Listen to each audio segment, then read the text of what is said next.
Minda Corporation Limited Q3FY22 Earnings Conference Call, hosted by KR Choksey Research. As a reminder, all participant lines will be in the listen-only mode, and there will be an opportunity for you to ask questions after the presentation concludes. Should you need assistance during the conference call, please signal an operator by pressing star then 0 on your touchtone phone. I now hand the conference over to Ms. Parvati Rai. Thank you, and over to you, ma'am. Thank you, Faizan. On behalf of KR Choksey Research, I welcome you all for the Q3 FY22 earnings conference call of Minda Corporation Limited. From the management side, we have Mr. Ashok Minda, Chairman and Group CEO, Mr. Akash Minda, Executive Director, Finance and Strategy, Mr. Neeraj Mahajan, Group President, Marketing, Mr. Vinod Raheja, Group CFO, Mr. Sanjay Gupta, Deputy CFO, and Mr. Vikash Dugar, Lead Treasury and Investor Relations. Now I hand over the call to Mr. Akash Minda from the management for their remarks on the result, and then we will have a Q&A session. Thank you, and over to you. Good evening, everybody. Thank you so much, Parvati, and thanks a lot, KR Choksey, for holding this quarter conference call. I may request Mr. Ashok Minda to give us the opening remarks, please. Thank you, Akash. Good evening, everyone, and welcome to the Quarter 3 Financial Year 22 earnings conference call of Minda Corporation. I would like to thank you all for joining us on this conference call here today, and hope you and your loved ones are staying safe and healthy.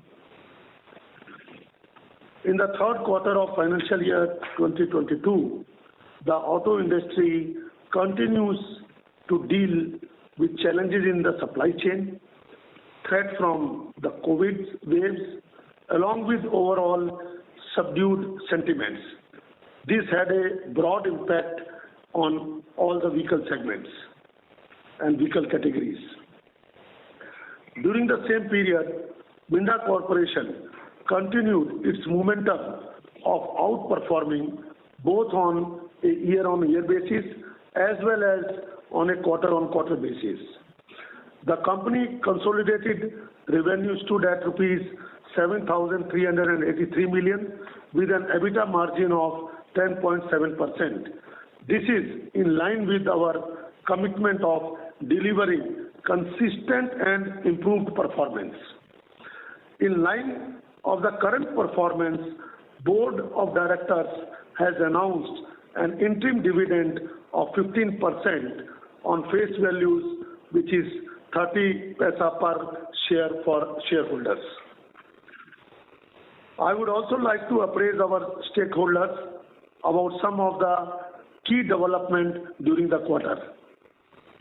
First was the successful closure of the financial transaction of Minda Stoneridge, which made it a 100% subsidiary of Minda Corporation effective from 1st of January. I am happy to share that the technological collaboration with our long-standing partner Stoneridge Inc. from the US will be further strengthened in new technological product. Secondly, Minda Corporation has filed the application for production-linked incentive scheme with the authorities and will be utilizing this opportunity to develop advanced technological products. I am also pleased to announce that the company electric vehicle segment has added 2 new customers, BMW and Hero Electric. We also won lifetime order in quarter 3 worth rupees 16,516 million from both ICE and EV segment for all our products. We have further strengthened our leadership by welcoming Mr. Vinod Raheja as Group Chief Financial Officer. His steady leadership and vast experience will further help us in creating value for all stakeholders. He will be instrumental in strategic finance, strengthening controls, and robust governance. Looking ahead, the industry outlook in near term will be determined by the ongoing Omicron wave, improvement in semiconductor supplies, and overall customer sentiments. However, we expect to continue our consistent growth strategy by strengthening the core business and diversifying in new opportunity which mega trend is bringing. With this, I would now like to hand over the call to Mr. Akash Minda to discuss the financial and the operational performance of the company during the quarter. Over to you, Akash. Thank you very much, Mr. Minda, for your opening remarks.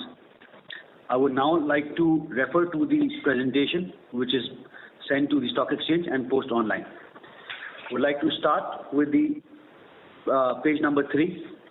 Minda Corporation, about a quick overview about the Minda Corporation. Minda Corporation is a 32,570 million revenue company, having more than 16,000 people and having more than 33 plants in various locations across India and ASEAN. We have 7 partnerships: Stoneridge, Silka, Furukawa, EVQ Point, Drive Vision, Infac, and Vast. With Stoneridge, we have completed the financial transaction, but technological collaboration continues. Recent partnership with EVQ Point has helped us to win big orders in battery charger space in this quarter. I now move to the next slide, which is the highlights of Q3 for financial year FY22. The company has filed for application for the PLI scheme. We complete the transaction of Minda Stoneridge Instruments Limited. It will be now a wholly owned subsidiary from 1st of January 2022. The revenue from the quarter continues to outperform the industry performance. Improved double-digit EBITDA margin for the quarter on sequential basis despite lower automotive production. Total lifetime order book in Q3 FY22 is rupees 16,516 million. 4 more patents filed in this quarter, and YTD only in this year 14 patents. Total company now having 180 plus patents. Strengthening our EV order book by adding 2 new customers and lifetime order win of 1,294 million in Q3 FY22. In Q3 FY22, MCL revenue remained resilient at flat growth as industry degrew by 20%. EBITDA margin came at 10.7%, which is 10 basis points higher quarter on quarter. Order booking in this quarter continues to be strong, which shows customer trust on our core business along with the new advanced non-legacy products. I now move to the next slide, sharing about the transaction completed for making Minda Stoneridge as 100% subsidiary of Minda Corporation. It will now be called Minda Instruments Limited. The company has more than 400 crores of revenue, 1,300 people, 10 million plus clusters capacity and 21 million plus sensors capacity, more than 100 engineers and more than 16 patents filed. Stoneridge earlier had 49% and now Minda Corporation has acquired the remaining 49% as well. The transaction has been completed and line by line consolidation will happen from Q4. The steady financials with high ROC and will be value accretive from day one post acquisition. Minda Instruments Limited with a modular platform strategy being deployed to lower the cost and development time. Early engagement with customers for premium clusters and growing the sensors business. Localization of various sensors to aid profitability from FY24. Also trying to mitigate the semiconductor supply issues and its impact on the P&L. I now move to the next slide, which is slide number 6. An update on the electric vehicle opportunity. If I look at the right side, the potential EV kit value that Minda Corporation offers in its existing products is about 4,000 to 4,500. The increase in content from our business vertical mechatronics is about addition to about 2,000 to 3,000, and same in the information and connection system is about 2,000 to 2,500. The new products under development from our new EV division is about 8,000 to 10,000 rupees, totaling to about 16,000 to 20,000. For your information, in potential kit value, we have only included products for which we have confirmed orders.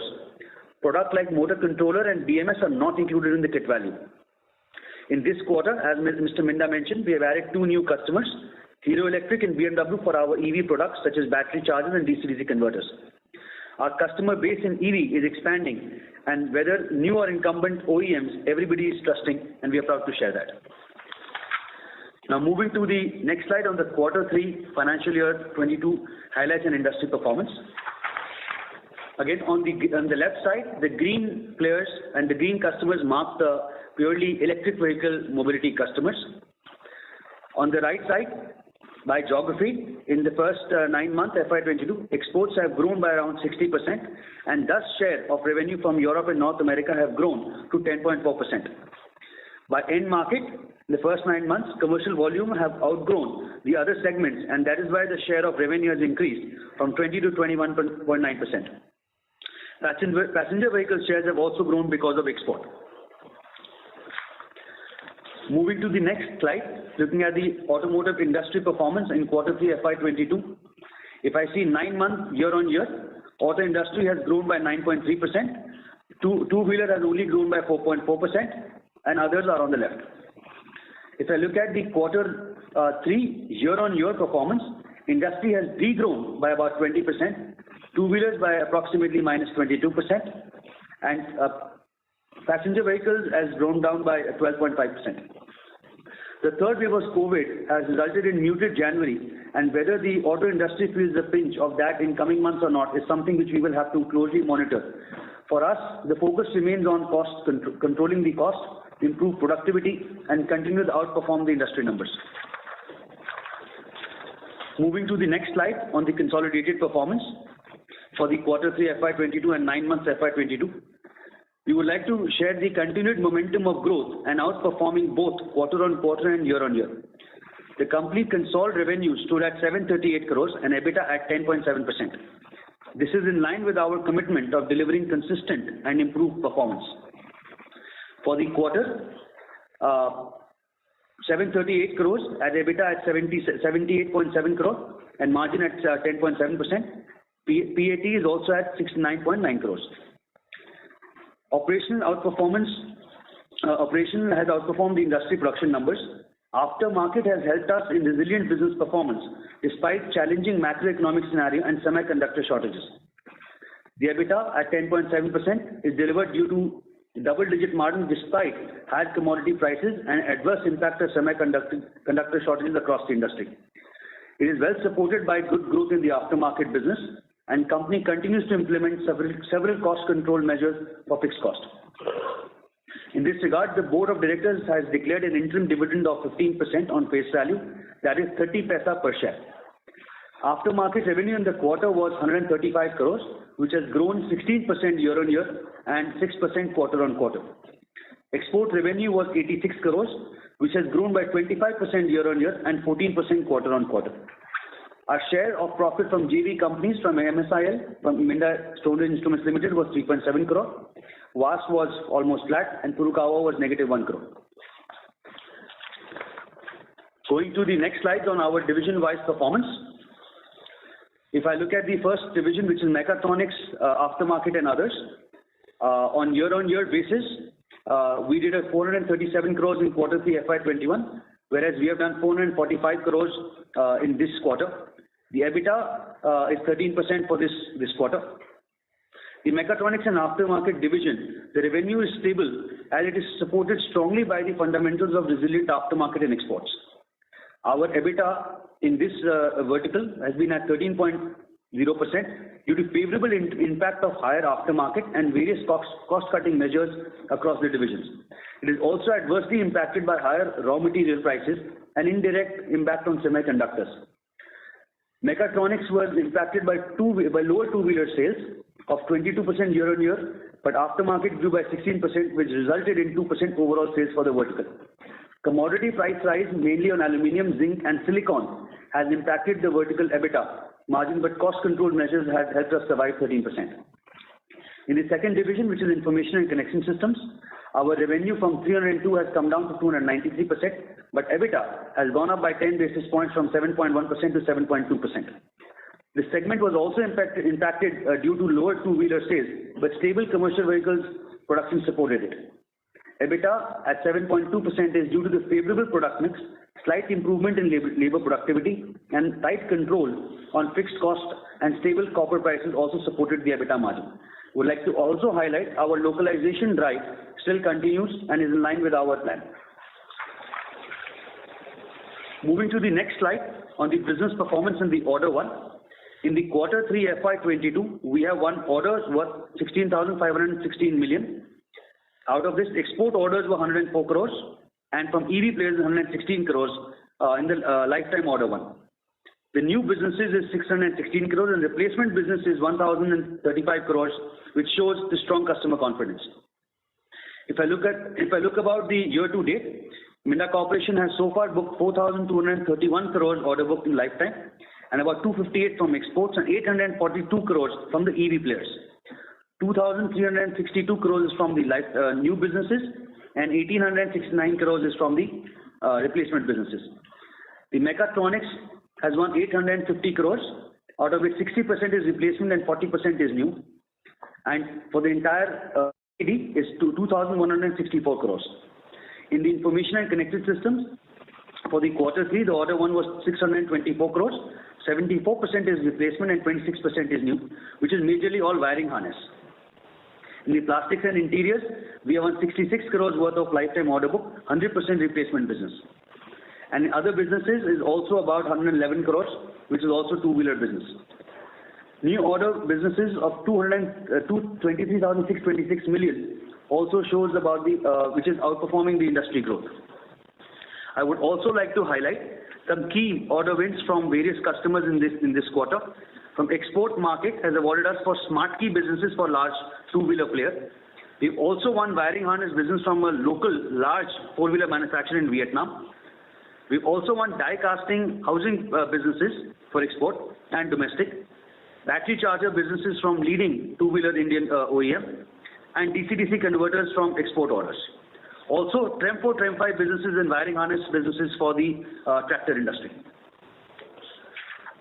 Moving to the last part of the presentation on the awards and recognition.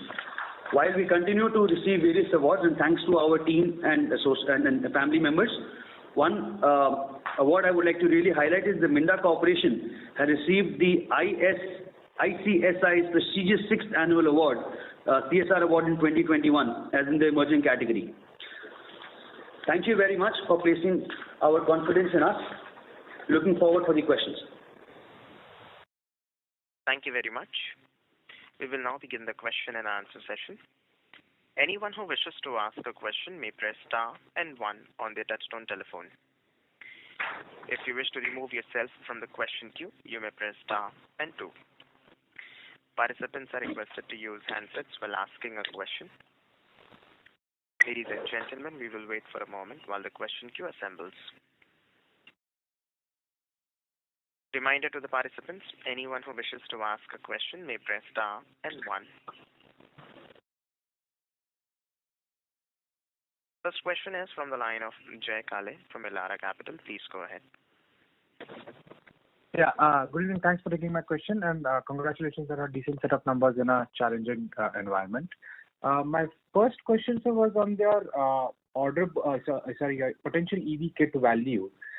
You've mentioned you've given a breakdown on the increase in content for mechatronics, information connected, and new product. I just wanted to clarify that say a smart key solution type of a product, which is not necessary into it's not an EV specific component, but is adopted by more of EVs. Which segment would that come in? Because we believe that had a higher kit value than maybe the 2,000 to 2,500 rupees content shown in the ICS division or even the mechatronics division. Yeah, so this is primarily the smart keys and keyless entries coming in the mechatronics division. And again, I'm happy to share that over the last few quarters, we have won 28 platforms from more than 10 customers in keyless entry solutions, including EV and IC engine customers. Okay, understood. So that 2,000 to 3,000 would largely entirely be the smart key solution in the mechatronics, right? Because I believe that was the kind of ASP that we were looking at for that. That's right. Yes. Understood. And if you could just throw some light on the new product under development, 8 to 10,000. You mentioned that BMS and motor controller is not in that. Where are we in terms of it's under development, but where are we in terms of the order wins, or how are we in terms of the ramp up of those products? So Jay, these about 8 to 10,000 includes products like DC-DC converter, battery chargers, and of course various ranges that go in this. Again, I'm happy to share that over the last 9 months for these two products, if I may say, we have won orders from large OEMs, startup and large startups also in India primarily, and to the likes of TVS, BMW, Revolt, Ola, Hero Electric and others. So I would not be able to give what product against which, as I'm bound by confidentiality, but these are the businesses that we have won. Fair, understood. And just on your Stonebridge acquisition, you also mentioned on the outlook side that you have access to a highly growing global market of clusters and sensors. If you can just elaborate a little more on how the opportunity size increases, how are you placed between now getting more orders from the passenger vehicle or two-wheeler side versus what a higher contribution of the CV side is, and how are you placed in terms of opportunity of future partnerships, if at all? Yeah, so good question, Jay. Thank you again for that. So clusters is just to share with you, Minda Corporation started 6 decades ago from clusters. So we are building on that legacy and want to take that forward. And now with the change in the customer requirements as well as with the mega trends, the clusters is one and sensors is one or such products which are going to go through the premiumization and electronification route. If you currently see from the analog clusters, they are now moving to digital and then TFT, and then of course adding softwares and haptics and other styling aspects. So this is of course a 400 crore company, primarily catering to the two-wheeler and commercial vehicle segment. Going forward, we have already won orders, and you can already see in the market some of our products which are into the TFT clusters. For example, the new SD, the clusters that you see are from Minda Corporation. Similarly, we have production capacity to make these clusters for the Mahindra Thar. Also, the clusters are coming from Minda Corporation as a first passenger car product.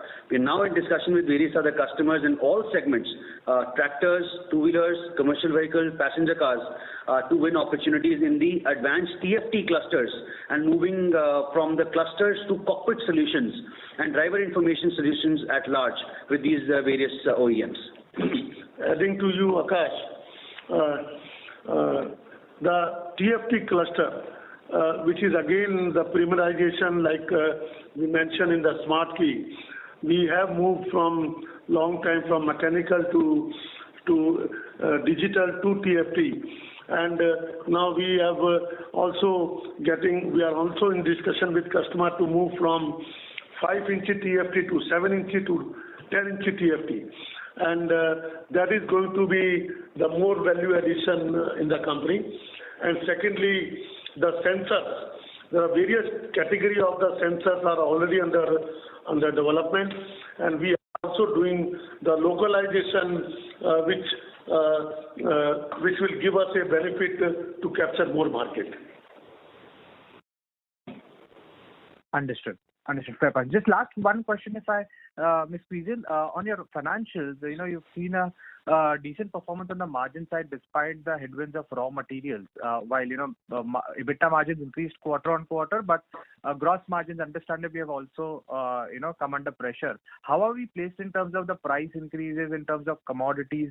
Have we seen the last leg of commodity price increase, and how is the lead lag in terms of your cost increase versus the pass on to the OEM customers? So, Jay, thank you very much. So again, like we've explained before, that we have a lag with our customers from 3 to 6 months basis, and we are all covered when it comes to our customers. But just to give you some more details, I'll ask Mr. Neeraj Mahajan to share with us, please. Thank you.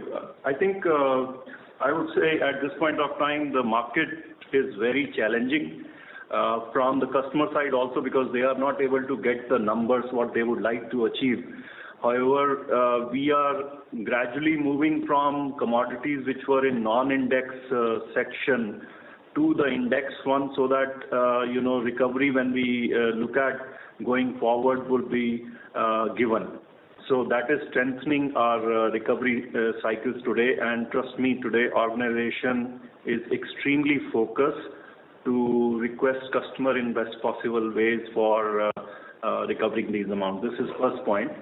Second, in terms of our discussions with the vendors also, we are looking at how we can consolidate the requirements in such a way that they do not come back to us seeking all the commodity increases to us, and we in turn can also be remain competitive, because end of the day, if we are asking the price increase and competitor is not asking it, you can understand I cannot improve the profitability for my program. So we are working on both the sides, and that is helping us to improve our bottom line. Thank you. Understood. Thanks and all the best, and I'll come back in the queue for more questions. Thank you, Jay. Thank you. A reminder to the participants, anyone who wishes to ask a question may press star and 1. The next question is from the line of Ronak Sarda from Systematics. Please go ahead. Hey, hi. Thanks for the opportunity. Hi, Akash. Quickly on the EV order book. The 850 odd crores top line, if you can help us understand how the overall numbers will start, flowing to the P&L. Let's say, where do we see 23, 24, how much of this order book will start, converting into production based on your estimates. One is that. And second, in the products like you highlighted, DC-DC converters, battery chargers, where do we, what would be our market share aspirations in some of these products? Yeah, thanks, Ronak. So on the EV market front, for this year, if I look at the overall Minda Corporation, we'll be having a top line of about 20 to 25 crores coming from EV platforms. Going to the next year, of course, the market fluctuation will definitely come into play. But with a healthy order book of about 850 odd crores, we may see somewhere about 100 to 150 crores or more in the next financial year coming from the EV space. Of course, this is all subject to the market fluctuation and the uptake from the customers. And I would just like to again say that I've been highlighting that point for the last many calls also, that it all really depends on the customer uptake. But we have a strong order book with all the customers and all the segments. Coming to the DC-DC converter and battery chargers market share, we are working on this market share front, and we'll get back to you with the exact number of details. But each customer and a player has a different strategy when it comes to the import versus localization. So all I can assure you is that we are working with all and every customer in order to have a penetration with our EV components, and how we can get the localization benefits by offering Minda Corporation products. Right. Thanks for that. The second question on the utilization level, specifically if I see the wiring harness division. So, if you can help us understand or, break it up into how the utilization level is, say, at the two-wheeler units and at the CV units. And is there a plan to correct, some of these capacities, given we have seen a very substantial cut in the, overall two-wheeler numbers? Also, how much of this, could be offset by new order wins, let's say, for EV wiring harness, or how are we, placed at the EV wiring harness industry? Yeah. So, Ronak, if I look about the overall Minda Corporation, you may say that we are using our capacities up to, let's say, 65 to 70% at the moment. If I speak about the wiring harness division, it is somewhere again about 60 to 65%. In our security division is somewhere about 55 to 60%. While we increase our share of business from wiring harnesses in TVS, Ashok Leyland, and Hero, in the south plants that we basically have, this will help us, come to an optimum utilization level. And also when the EV wiring harness customers are going to kick in from the southern plants, it will help us utilize our facilities better. Okay, sure. And any indication on how large would be the EV wiring harness piece as of now? And how is the industry structured right now? Are wiring harness still a lot of it being imported, or any idea on how the overall wiring harness piece is moving? Yeah. So of course, wiring harness currently has a maturity from the Chinese market. Of course, now the players like Minda Corporation, and our focus is to localize them. So of course, we are now working with every two-wheeler OEM, EV OEM, in order to win their business. And we have already won businesses. Again, I may not name for all of them, but customers from the north as well as south in the EV OEMs, where we won 100% of businesses for wiring harnesses. Sure. And the last question, again, you answered partly in the previous question itself, but if I look at the overall, the raw material to sales movement in the last, 6 to 7 quarters, we are, anywhere between 60 to 63% as such. So, should we assume, the majority of the RM pressure is behind us, and now we should start seeing some benefits of, the price increase when they come through, and the, efforts to help improve the margin profile?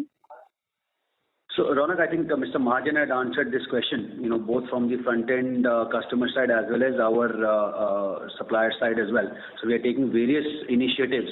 Of course, the zinc, aluminium, silicon prices have increased quarter on quarter. Of course, copper has been stable from the last quarter to this quarter, but silicon, for example, has been jumping very high, and some of them are indexed commodities and some of them are not. So we are again requesting our customers, in order to get the best recovery from them against all of them.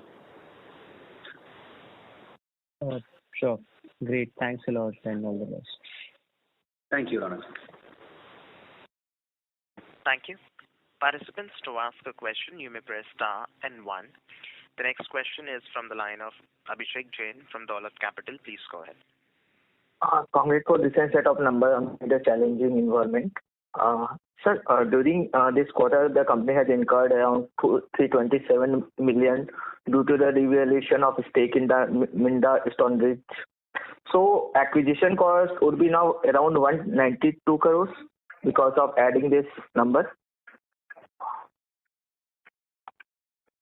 So that's 161 crores, Abhishek. It's not 190. So you have also done the revaluation during this quarter of 32 crores. No, so that is, I asked our CFO to give the details, please, to help you understand better. So the Abhishek, the revaluation which has come 32.7 crores is not a cost to us. Our stake, which was 51% stake, because that the investment value of that has gone up by 32.7 crores. So our investment value has gone up, and that we have to book in our P&L. That's why, as an exceptional item, that has come into our P&L, and that will be reflected as a goodwill in the balance sheet. So that's not a cost. Why it has deducted from the P&L? Why it has deducted from the P&L in this quarter, sir? It's not deducted. It is added. Okay. Sir, earlier interest cost and other income numbers used to be same, but this time there's a big gap. So there's a sharp fall in other income. Is it because of the reduction in the cash and bank balance? So can you please update the net debt figure? Yeah. So again, I'll ask the CFO to give the details. But again, the interest rate has fallen, and utilization of cash for vendor payment, and the payment charges for early redemption for fixed deposit for buying Stone Ridge stake. But yeah, I'll ask the details to be given by Bikash, please. The other income has fallen as the cash which is lying with us has fallen because we have utilized that cash to buy out the stake in Minda Stone Ridge. And the FDs which were there, we have prematured that FDs, so there were certain prepayment charges which has resulted the other income to fall. In terms of why the finance cost has gone quarter on quarter high, we used to get the EPC subvention of 3% because of, but from October onward, the government has not notified that subvention. That's why, as a conservative, we have booked that as a finance cost, and that's why the finance cost has increased by 1 crore in this quarter. So, what is your current net debt figure, sir, in your books? In our books, the net debt figure is around 58 crores. Okay, it used to be at a higher side earlier, so it has gone down significantly. It is because of the acquisition of this business only, and plus that requirement of the working capital. Two things. At the end of the financial year FY21, the net debt figure was minus 17 crores. Means we were having more cash than the debt. But now it has gone up by 58 crores because we have utilized 160 crores of cash. But the Stone Ridge had 86 crores of cash with them. Because of that, and we have also generated free cash flow around 17 crores in 9 months. All this, if you add up, that's why the net debt figure has increased from minus 17 crores to 58 crores. Okay, sir, got it. Sir, our current offering for the IC two-wheeler is around 4,000 to 6,000 and expected to see a 15 to 16,000 for the EVs. So just wanted to know how much current content per vehicle in EVs and what all other products are you going to add to reach at a 16,000 kind of the level? So, Abhishek, in the chart shown, our current businesses are at the rate of about 4,000 to 6,000, and while we are working on the individual product portfolio, so when it comes to mechatronics, the smart keys and other product likes such as lightweighting and all is going to increase to about 2,000 to 3,000, and then in our other wiring harnesses and clusters and other spaces, it is going to increase by 2,000 to 2,500. This is also applicable for IC engines as well. When it comes to the premiumization and other electronification on the bikes, the remaining 8,000 to 10,000 on the newer product lines that come from the Green Mobility division, which is on the DC-DC converters, battery chargers. Also, we are including here some of the products that go into the commercial vehicle and buses space, such as the ITS and all. So my last question is related with the financial details of the Minda Stone Ridge for the 9-month FY22, like revenue, EBITDA and PAT, and how is the product mix? Yeah, so for the 9 months, when I speak about the MSIL or Minda Instruments Limited now, so we have done about 346 crores. EBITDA stands at 34 crores at 9.8%, and PAT is at about 18.7 crores. And again, here the focus is that, the EBITDA is also lower due to various challenges of raw material costs, semiconductor premium costs, and other raw material increases.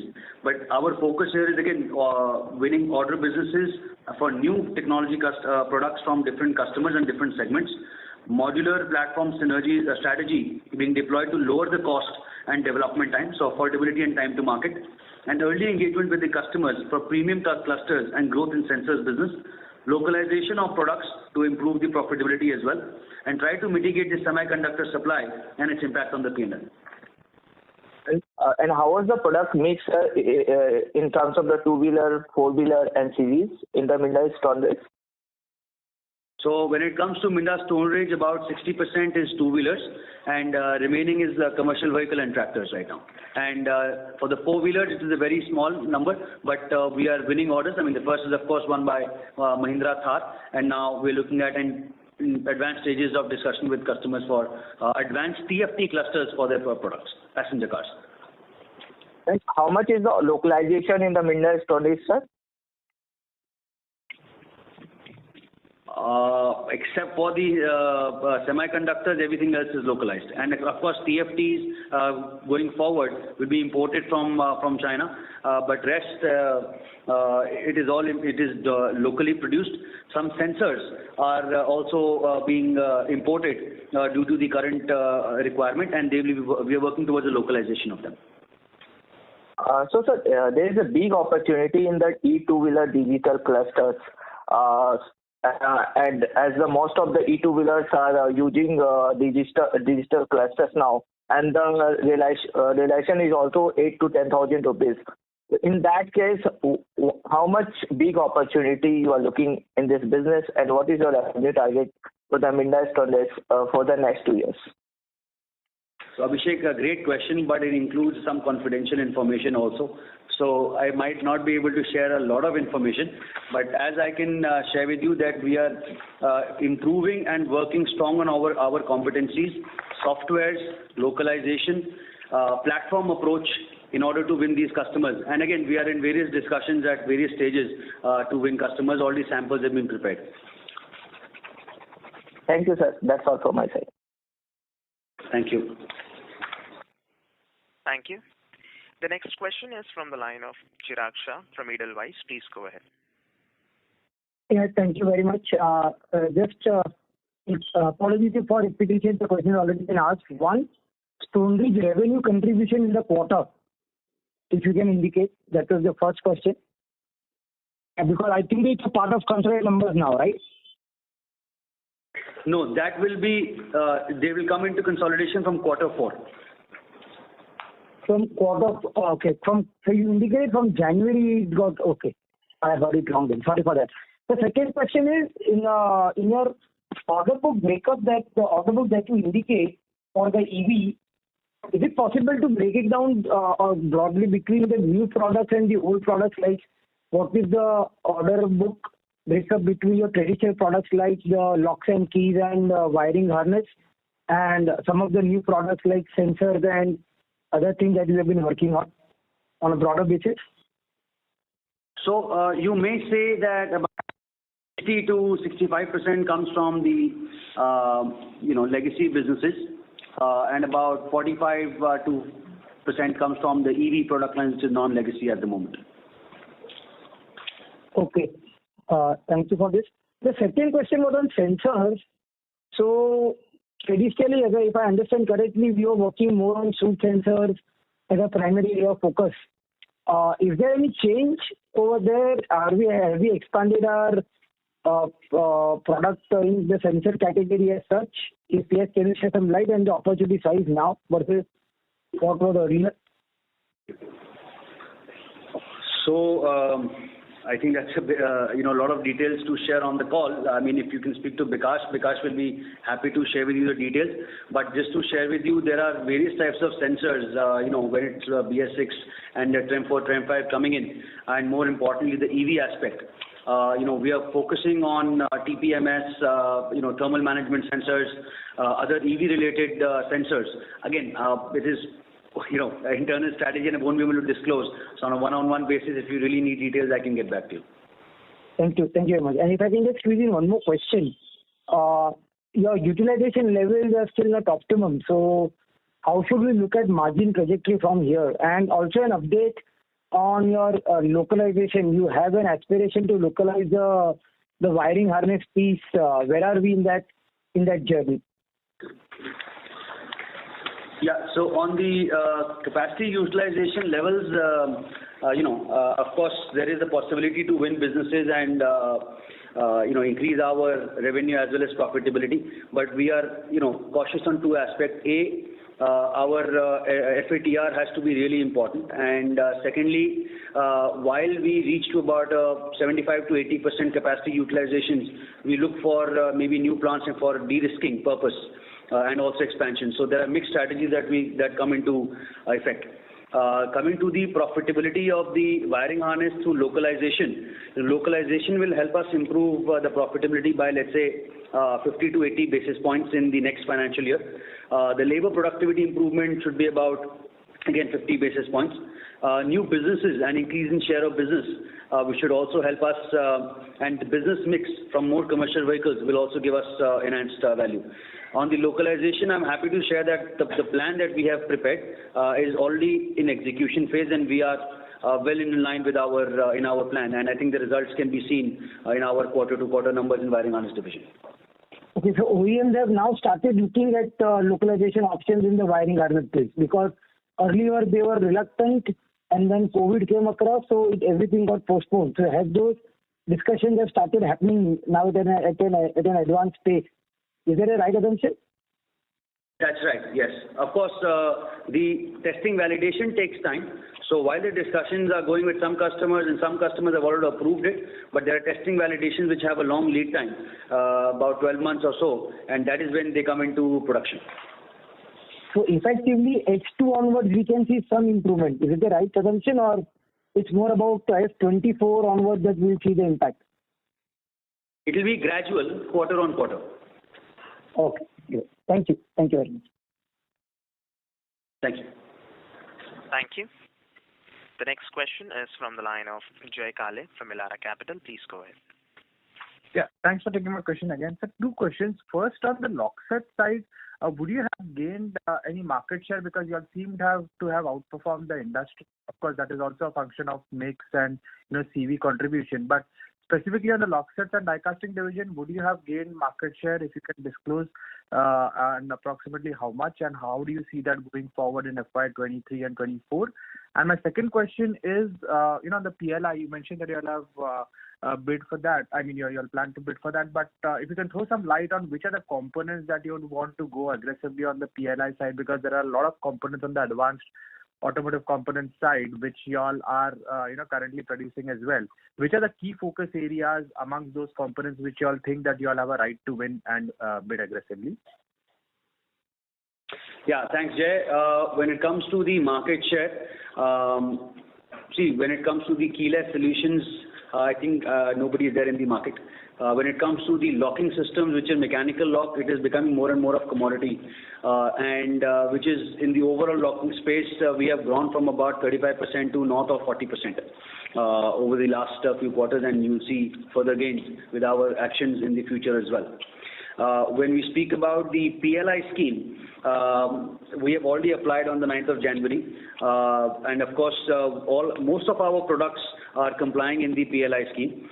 We have about 16 products across 14 technologies, like again smart keys, immobilizers, convert DC to EV products, ADAS solutions, and other products as well. So there are some products that we've also requested and done some request to the authorities to include as well. Understood. Is it fair to assume that you would now be the largest player in mechanical lock sets in India with 40% plus market share? I'll request Mr. Minda to give that answer, to give confidence to all of you that our endeavor is to be the market leader. We are so, but I request Mr. Minda to add some light on that, please. See, the most important is where we make more margin. So now, as Akash mentioned, although we have that market share, but we have to see the technological shift, and so that we increase our margin. So mechanical lock, yes, we have all the competency, we are there, but when it has become more commodity, so we are not giving that focus, and we are seeing how to convert all the OEMs to the smart key and the new technology, where we are doing continuous efforts how to make it more affordable to the customer, and simultaneously we should get more margin in comparison of the mechanical piece. Understood. Okay, thanks a lot. Thank you. Thank you. The next question is from the line of Abhishek Jain from Dolat Capital. Please go ahead. Thanks for taking my question, sir. During this quarter, there's a 4% quarter-on-quarter drop in the two-wheelers revenue, while the industry grew around 20%. So what was the reason, sir, of outperformance? So, Abhishek, if I understand, this was you're asking the reason for the industry degrowth, or you're asking the reason for our numbers?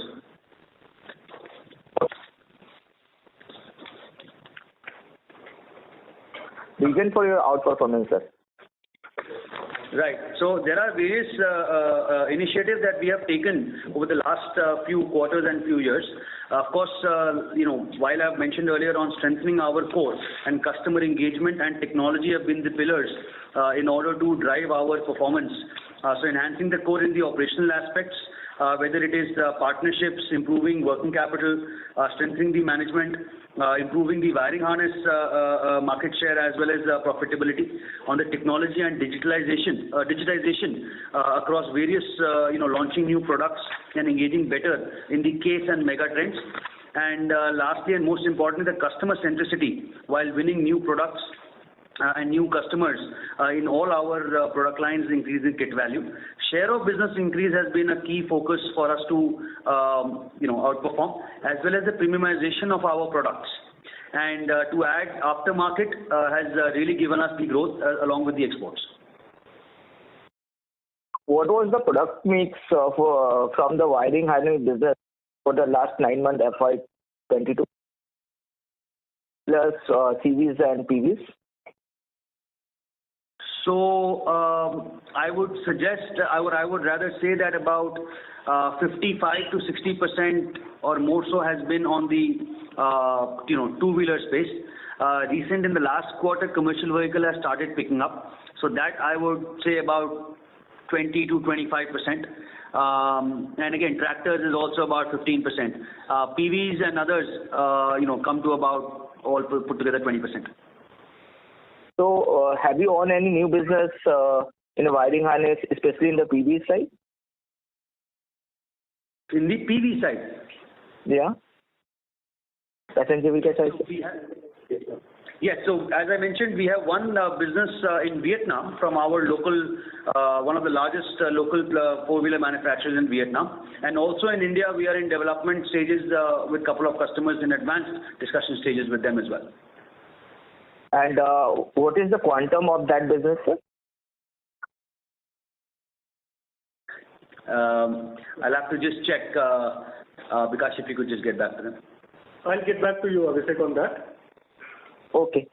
Next question is related with this your ASEAN business. So how is the growth in the ASEAN business, especially from the Indonesia and the Vietnam, in the two-wheeler? So ASEAN business is, it's a different strategy and different animal.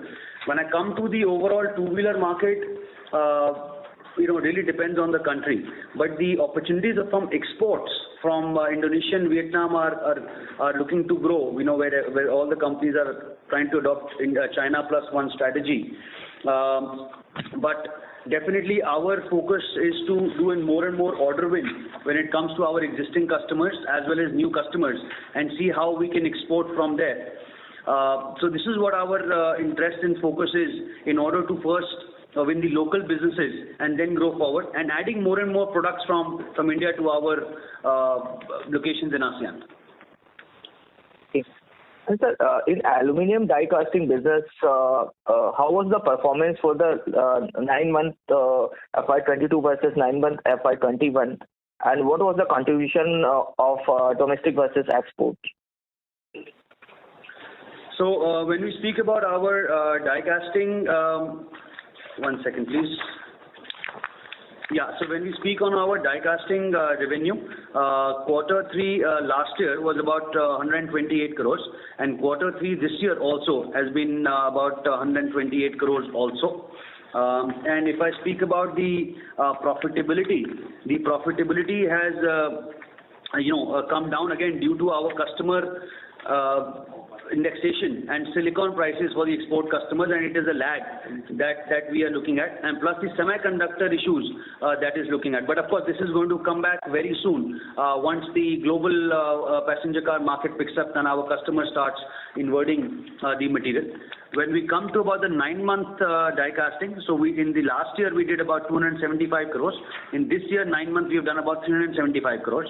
And if I speak about the profitability, the EBITDA numbers have gone from 45 crores to 54 crores in the last 9 months.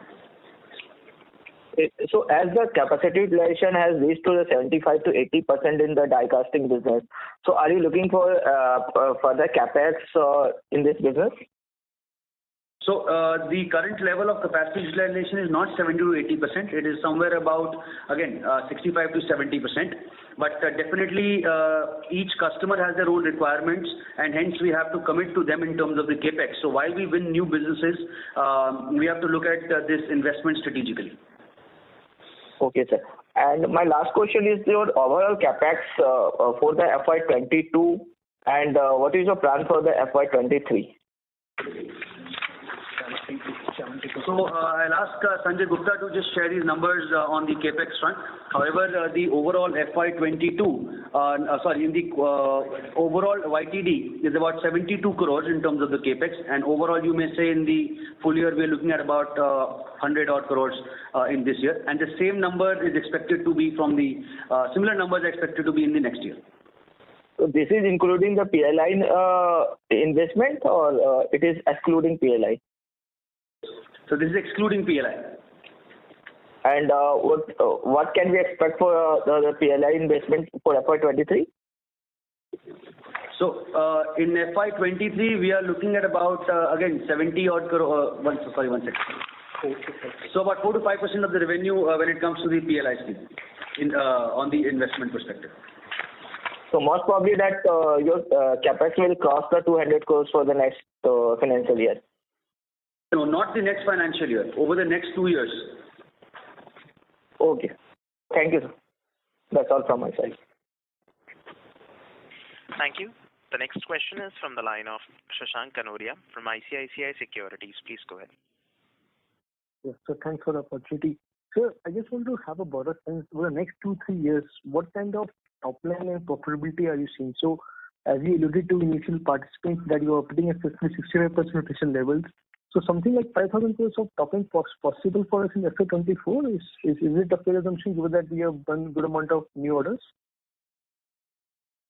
Yeah, so again, our first endeavor, Shashank, is to outperform the industry performance. So if the industry goes flat, our endeavor is to grow at least 10 to 15% higher than the industry. There are various initiatives that we are looking at. One is, of course, in terms of the order book, customer engagement, building our strong product portfolio, looking at the four-wheeler as well as exports and aftermarket. Some of the areas which will help us give us the growth and outperform the industry. When we look at the overall EBITDA numbers, of course, our most important is consistency and sustainable delivery of the profitability, and then gradually go and increase our profitability quarter on quarter and year on year. In about midterm to let's say about 2 to 3 years, we would like to go to about 12 to 13% is what we are looking at. Okay. But any statement about the revenue? Sorry? So maybe in 3 years, any vision statement on the revenue front? Maybe in 3 years, 5 years, you want to become a 5,000 crore company or 10,000 crore company, anything of that sort? So our endeavor is to outperform. We are in the midst of working on our long-term plans, and we'll come back shortly on that. Okay. And so secondly, there have been some production issues in one of the market units in the EV front of yours, Ola Electric. So just wanted to get a sense, what is the production run rate that you're receiving from them at this point of time, and a ramp-up schedule, if anything you can share? Sorry, Shashank, I will not be able to answer that question due to confidentiality reasons with our customers. Sure. But sir, we do remain the sole key solution supplier to them, right? Yes, absolutely. 100% share of business. And sir, what's our role in Hero Electric? Sorry? And what's our role in Hero Electric? So what components are you supplying to them? Hero Electric, we now looking at these battery chargers, and there are other engagements that are ongoing for all our other product lines. Yes, thank you so much, and wish you all the best. Thank you.